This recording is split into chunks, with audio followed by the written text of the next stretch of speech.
Ang College Student Government ng College of Community Resources Development ay nakapagbigay ng hindi mabilang na mga aktibidad at proyekto na nakaangkla sa advokasya ng Opisina ng Student Welfare and Development.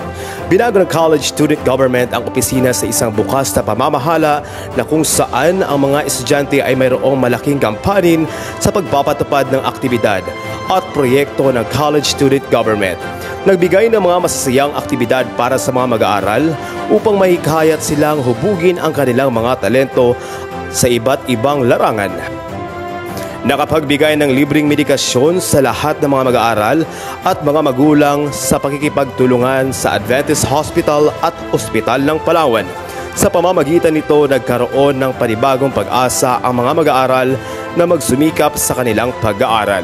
Nakapagbigay ng tulong pinansyal ang College Student Government sa mga manlalaro na inilaban sa nagdaang Binturungan Cultural and Sport Festival 2021.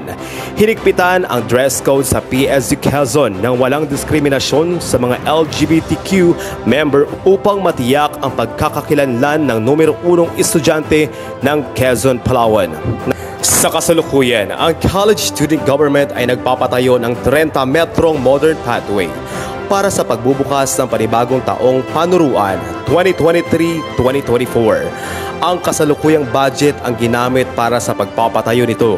Nakipagtulungan din ang College Student Government sa lokal na pamahalaan ng bayan ng Quezon sa pamumuno ni Honorable Joselito O. Ayala, establishmento at mga personalidad upang mas makapagbigay liwanag sa mga mag-aaral.